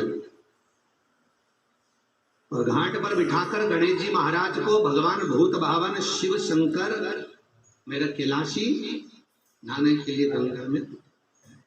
अब जैसे गंगा नहाते केस खुले, क्योंकि जटा नहीं थी गणेश जी को, केस खुले और नहा के जैसे बाहर निकले, गणेश जी अपने 1000 मुख कर कर भगवान के स्वरूप को देखा।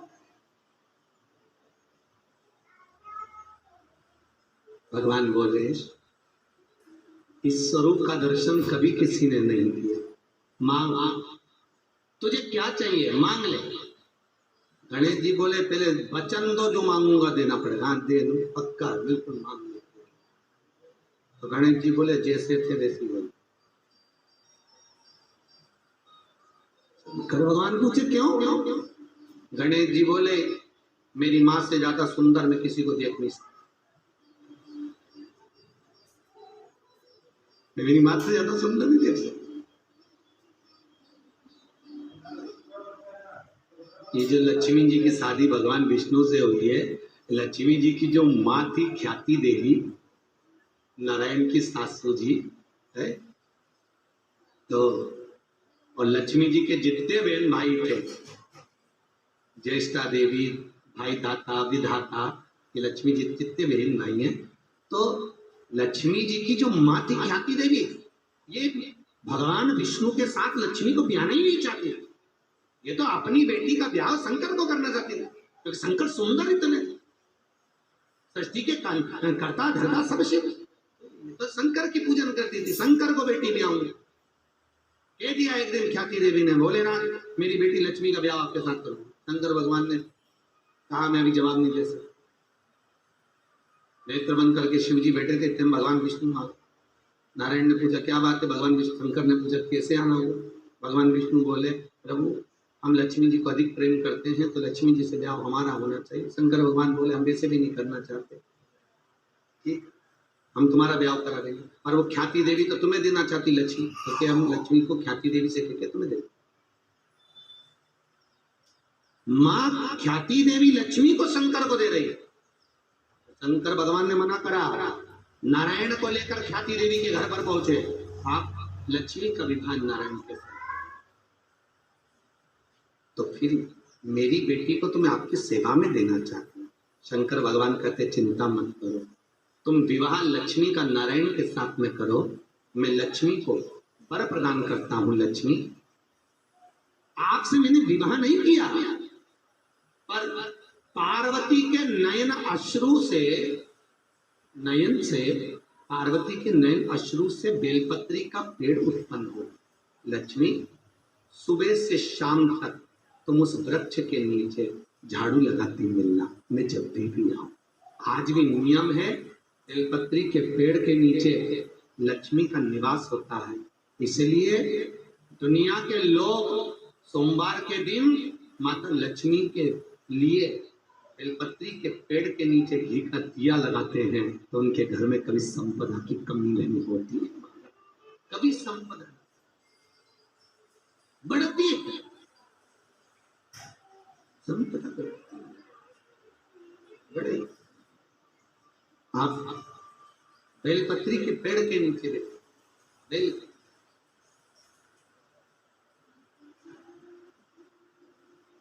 और देखो भगवान विष्णु का विवाह हो गया लक्ष्मी के साथ, माता लक्ष्मी।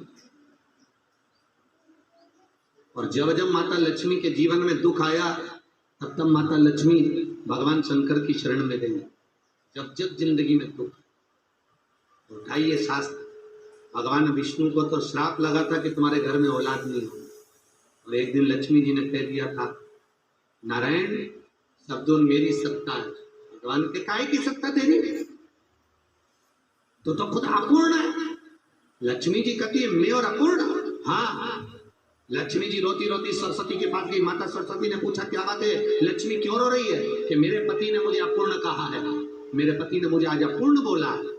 अरे तो रोती क्यों? चल पार्वती के पास। पार्वती के पास गई, वहीं से शंकर जी निकल के जा रहे थे। भोलेनाथ जी ने पूछा क्या बात है, लक्ष्मी क्यों रो रही है? लक्ष्मी जी हाथ जोड़ के बोली प्रभु मेरे पति ने आज मुझे अपूर्ण कहा, भगवान विष्णु ने मुझे अपूर्ण कहा। शंकर भगवान पार्वती को देखे, पार्वती ने भगवान भोलेनाथ को हाथ जोड़ के निवेदन करा मैं इसकी व्यवस्था करती हूँ शिव। जैसे शंकर गए, पार्वती को दुख, माता पार्वती के सामने जब लक्ष्मी की आंखों में आंसू थे, तो पार्वती जी ने पूछ लिया क्यों रो रही है तू? तेरा रोने का कारण क्या है? तेरी आंख में आंसू क्यों है? लक्ष्मी जी कहती है मेरे पति ने आज मुझे अपूर्ण कहा। तो पार्वती जी बोलती है काय को चिंता करती है, ले मैं तुझको पूर्ण कर देती हूँ। और माता पार्वती ने शंकर जी की ओर निहार कर अपने पुत्र गणेश जी को उठाया, उठाकर लक्ष्मी की गोद में दे दिया। आज से तू पूर्ण हो गई, ये आज से तो पूर्ण हो। कई बच्चे प्रश्न करते हैं मम्मी दिवाली पे लक्ष्मी जी के साथ तो भगवान विष्णु की पूजन होना चाहिए, तो गणेश जी की पूजन क्यों होती है? सरस्वती की पूजन क्यों होती है?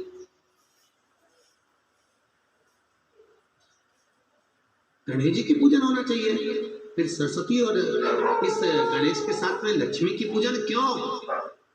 तो महाराज ऐसा भारत की भूमि पर कोई व्यक्ति नहीं है जो लक्ष्मी को अपूर्ण अपने घर में बुलाना चाहता, वो पूर्ण बुलाना चाहता कि पूर्ण रूप में आए।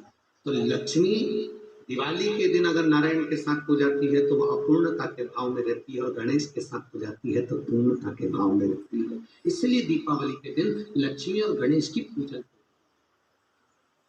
सरस्वती क्यों पूजी जाती है? क्योंकि माता सरस्वती उस लक्ष्मी को लेकर पार्वती के पास में गए, सरस्वती मां लेकर स्वयं। तो यहाँ शिव सुंदर बहुत है, इसलिए कहा जाता कर्पूर गौरम कर्णाव, कर्पूर जैसे सुंदर, बड़ा सुंदर सुंदर।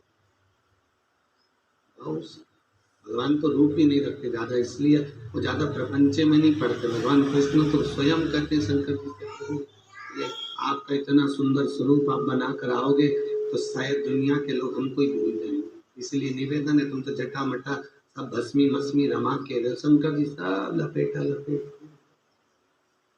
ये देवताओं के चक्कर में रहे।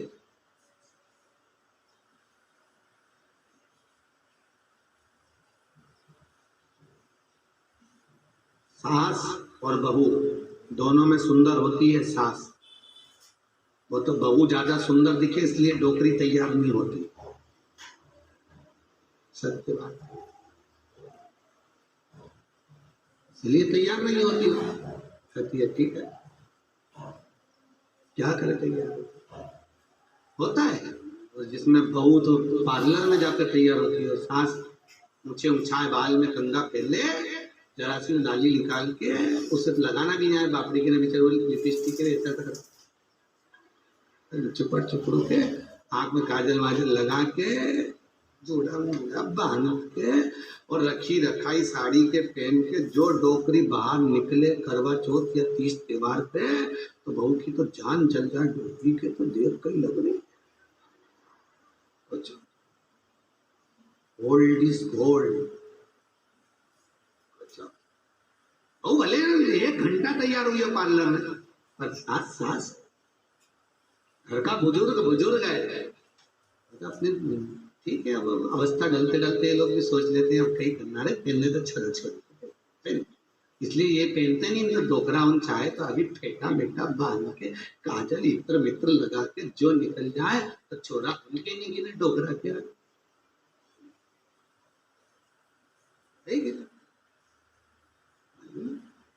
शुद्धता का शिव सुंदर है, इसलिए सत्यम शिवम अति सुंदर। अंधकासुर को मालूम पड़ा मेरा कोई पिता नहीं है, मेरा कोई मां ना पिता ना मां, मेरा कोई नहीं, तो ब्रह्मा जी से तप किया, वर मांगा, वर दो क्या चाहिए,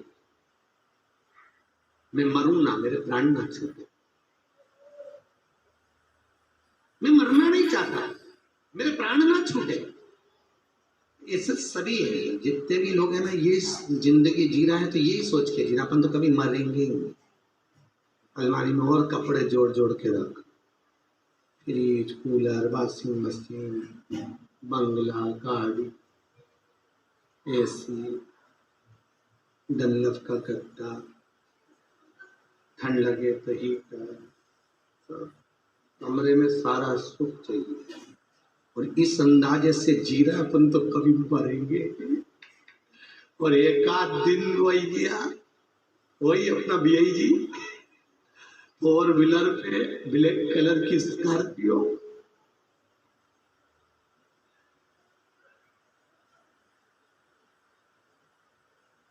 ब्लैक कलर की स्कॉर्पियो पे जिस दिन भगवान यमराज आए, यमराज के पास स्कॉर्पियो ब्लैक कलर की आड़ा आए तो देखते हो भेज देते, और भगवान विष्णु उनके पास में 4 व्हीलर नहीं, उनके पास में 2 व्हीलर। तो भगवान विष्णु से पूछा तुम 4 व्हीलर क्यों नहीं लेना चाहते? भगवान बोले लेकर क्या करेंगे, जब ट्रैफिक का जमाना है, इतना ट्रैफिक फंस जाता है तो 2 व्हीलर काम आती है, कहीं से भी निकल जाओ। इसलिए और सत्य बोलना की जीजी हो, फोर व्हीलर में ज्यादा बैठने में आनंद आवे कि टू व्हीलर में। सत्य बोलना बिल्कुल। फोर व्हीलर में तो वो इधर तुम इधर, वो उधर से चलाता जा, तुम इधर बैठी बोर होती रहो, और टू व्हीलर में वो चला। टू व्हीलर क्या करे फोर व्हीलर से। और निवेदन है, फोर व्हीलर के चक्कर में मत रहना, जिसको जाना है जाने दो, अपनी तो टू व्हीलर ही भली है। आना रे गरुड़ पे चढ़ के आना, तेरे साथ बैठू और चली जाऊं, बस इतनी कृपा करना।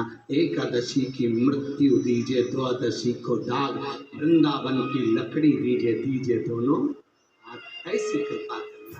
हमारे चले जाए करना में क्या करना, आशा न रखिएगा।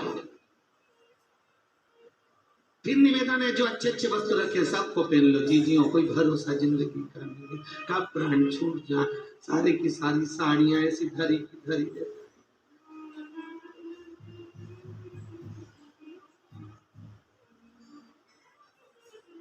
बाद में ऊपर जाती जाती याद आई कि मैंने नीले कलर की नहीं पहनी।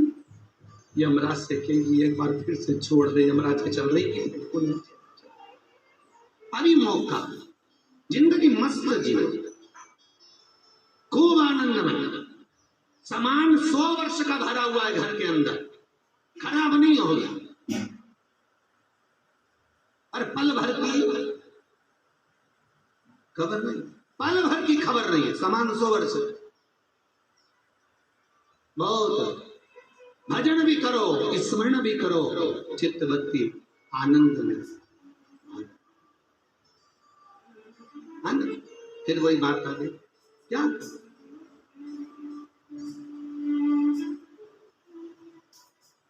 मुंबई में कथा थी कैंसर हॉस्पिटल के पास में, तो उसके चेयरमैन आए, उन्होंने कहा गुरुजी आप चलिए। बड़े बड़े करोड़पति लखपति, कोई अपनी पत्नी के लिए, कोई अपने बेटे के लिए, कोई बहू के लिए, कोई बाप के लिए अटैची भर भर के रुपया लेकर खड़े थे। इनको ठीक कर दीजिए डॉक्टर साहब, इनको ठीक कर। डॉक्टर बोलता है ये धन का कोई काम नहीं है साहब, अब तो वो दुआ काम है। डॉक्टर कहता है, कैंसर हॉस्पिटल का डॉक्टर कहता है अटैची घर में रखो और शंकर का भजन करो, महामृत्युंजय का जाप करो, क्योंकि तो काल से भी छुड़ा सकता है तो वो महाकाल, वो खुद पे। अब क्या काम आया, वो धन का क्या करोगे? अरे बोलो तो सही, ठीक है। और जबरदस्ती उसके पीछे परिवार से बेर मोड़ लो, भाई भाई में विवाद हो, देवरानी जेठानी एक दूसरा से नहीं बोले, ननन भाभी नहीं बोले, भगोने जैसा मुंह कर करके बैठी रहे, कहीं करे होगा इसका तो दंड क्या करे। सही सज धज के जिस दिन मौत की शहजादी आएगी, ना सोना काम आएगा, ना चांदी आएगी, ना सोना बोलो रे अग्रवाल जी अच्छे से बोलो।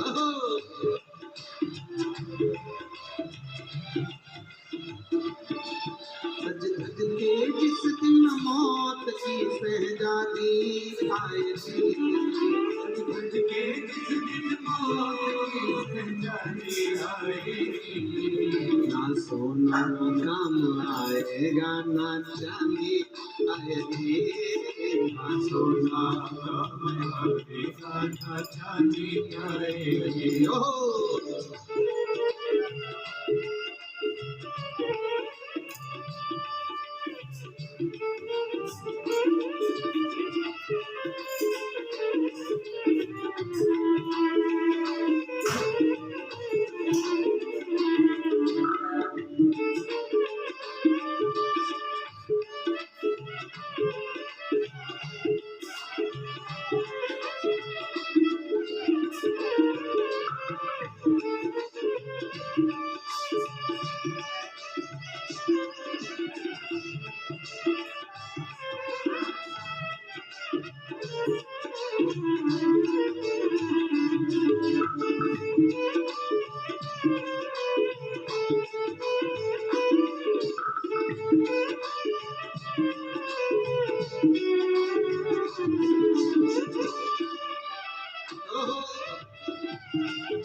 छोटा सा तू कितने बड़े अरमान है तेरे, छोटा सा तू कितने बड़े अरमान है तेरे, ओ मट्टी का तू सोने जैसा मान है तेरे, मट्टी का तू सोने जैसा मान है तेरे, मट्टी की काया एक दिन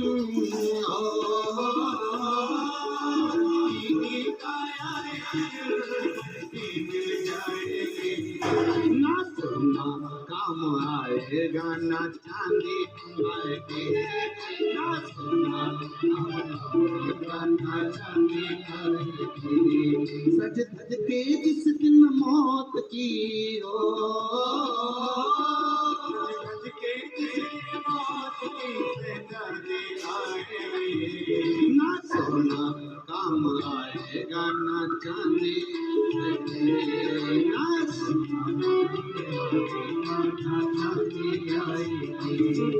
पेन के लॉकर में ऐसे कैसे बंद रह जाएगा, पहन भी नहीं पाओगे, मरे हुए अर्थी पे पड़े रहोगे, किसी को याद नहीं आएगा कि शादी वाला हाथ से पिना दो टोकरी को।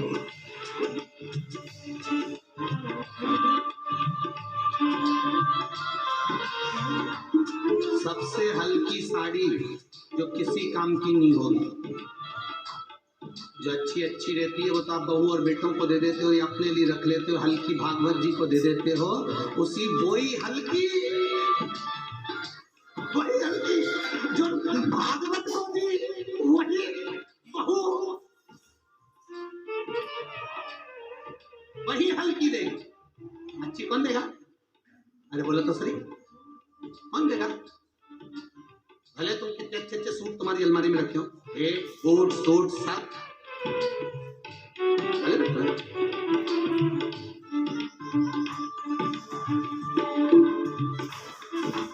अंदर बहुएं बैठी बैठी रोएंगी।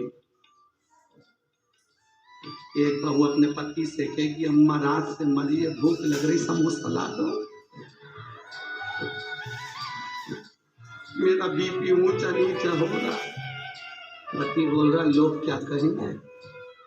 अरे दुनिया के लोगों को कुछ भी कहना, तुम तो चुपचाप से रोते रोते मेरे पास में आना और ऐसे गले लग के अम्मा के बहाने रोना और समोसा मेरी झोली में डाल देना, मैं अंदर जाके खा लूं। और बेटा रोते रोते धर्मपत्नी से बोला अम्मा चली गई, अम्मा गई, समोसा झोली में डाला और बहू इतना घूंघट करके रो भी रही और समोसा खा भी रही। छोटा सा तू कितने बड़े अरमान है तेरे, छोटा सा तू कितने बड़े अरमान है तेरे, ओ मट्टी का तू सोने जैसा मान है तेरे, मट्टी का तू सोने जैसा मान है तेरे, मिट्टी की काया एक दिन हो, मिट्टी की काया एक दिन ना सोना काम आएगा ना चांदी आएगी, ना सोना काम आएगा ना चांदी आएगी, ना सोना काम आएगा ना चांदी आएगी, ना सोना काम आएगा ना चांदी आएगी। जाएंगे राम नाम पर जितने अर्थी के आसपास चलेंगे वही बोलेंगे, पीछे वाले तो बात करते हुए जाएंगे। सोयाबीन बिगड़ गया है, ठंड बहुत तेज पड़ रही, वो 4-5 जो अर्थी के आसपास है वही बोल रहे हैं राम नाम। घर के बेटे फूल मखाना और पैसा छाती पे फेंकेंगे राम नाम सत्य। किसी ने पूछा गुरुजी ये 3 चीजें क्यों फेंकी जाती है? हमने कहा भैया मखाना इसलिए फेंकते हैं क्योंकि फूला हुआ परिवार छोड़कर गए, फूल इसलिए फेंकते हैं श्रद्धांजलि के भाव से, और मरने वाले के ऊपर पैसा क्यों फेंकते हैं? हमने कहा भैया गरुड़ पुराण में नहीं लिखा, पर हमारे मन से बता देते हैं, पैसा इसीलिए फेंकते हैं कि पूरी जिंदगी जोड़ जोड़ के मर गया तेरे बाप में तो वो तो उठा ले उठा छाती पे फेंक रहा है और ये गंजा खट पड़ा। और अर्थी बांधने वालों ने जो दमदारी समझ इधर से खींच बांध के ले गए।